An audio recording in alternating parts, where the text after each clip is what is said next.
morning rekan-rekan dan adik-adik sekalian. Pada pertemuan sebelumnya, pertemuan ke-10, kita telah membahas penggunaan simple present, present continuous, present perfect, dan present perfect continuous.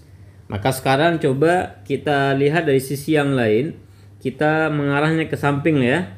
Nah, kalau kemarin simple present itu adalah membicarakan kebiasaan di masa sekarang, maka simple past itu adalah menyebutkan kegiatan yang sudah terjadi di masa yang lalu.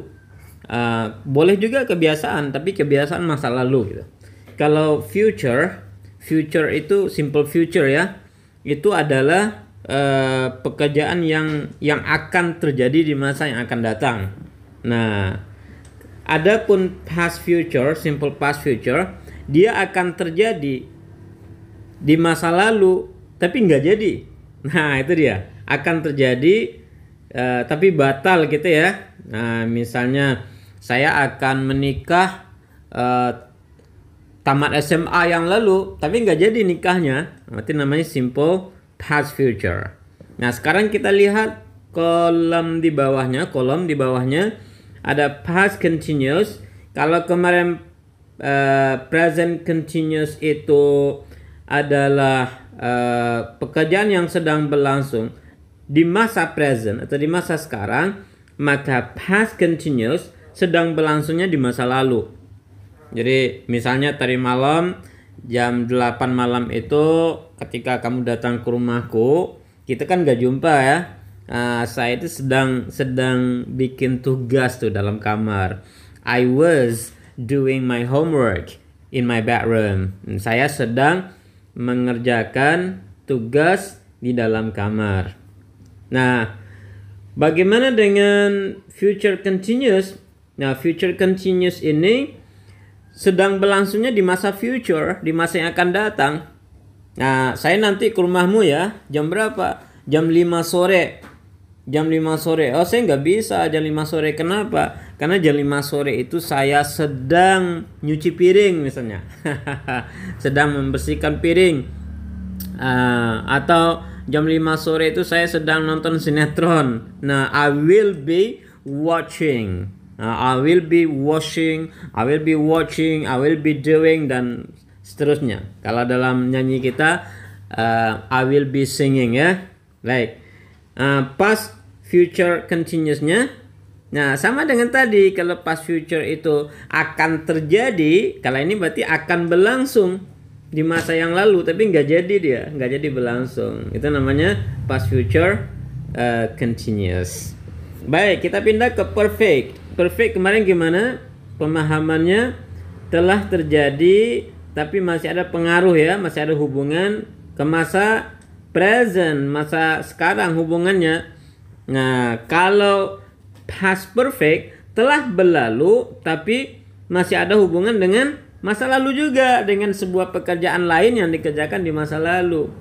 Nah, adapun future perfect dia telah terjadi tapi masih ada hubungan ke masa yang akan datang, ke sebuah titik pekerjaan tertentu di masa yang akan datang.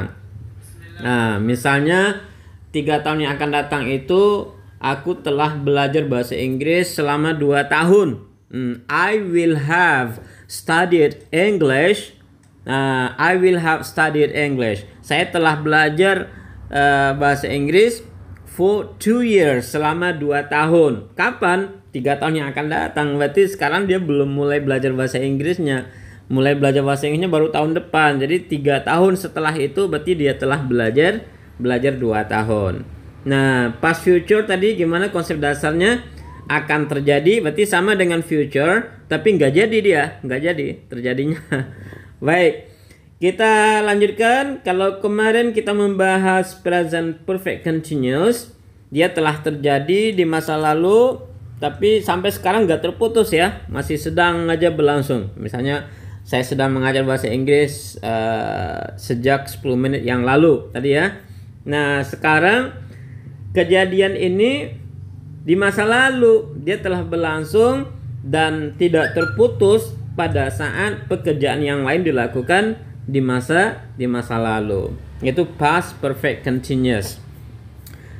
Kalau future, udah dibalik aja. Future berarti masa yang akan datang. Dia telah terjadi, tapi masih ada pengaruhnya ke masa yang akan datang, ke sebuah pekerjaan tertentu yang disebutkan terjadinya di masa yang akan datang. Kalau past future perfect continuous sama dengan future continuous perfect continuous, tapi tidak jadi. Nah, ini sebuah rencana saja dan tidak jadi terlaksana. Itu namanya past future perfect continuous. Baik, rekan-rekan dan adik-adik, saudara-saudara sekalian, itu pemahaman dasar dari kapan kita menggunakan 16 tenses ini, baik dalam percakapan ataupun dalam bahasa-bahasa tulisan kita. Tapi saya ingin katakan dalam bahasa percakapan sebenarnya tidak banyak ya. Tidak banyak yang terpakai. Kalau boleh saya kasih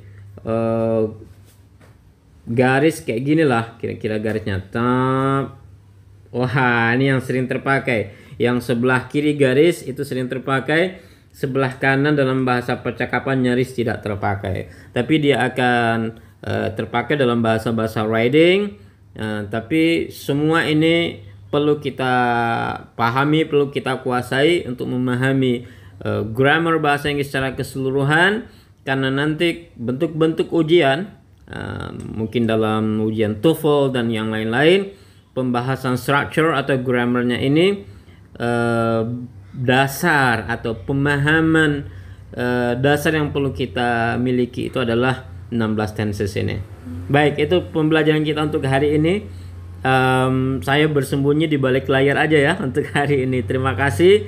Selamat memahami materi-materi ini, dan ingat sekali lagi seperti yang saya beritahu pada pertemuan ke-10 bahwa pemahaman dasar penggunaan 16 tenses ini bisa berkembang. Nah, bisa berkembang. Misalnya present continuous itu digunakan untuk makna future, itu bisa saja terjadi. Nah, lebih lengkapnya nanti bisa kita kembangkan dalam uraian penggunaan 16 tenses. Thank you. Assalamualaikum warahmatullahi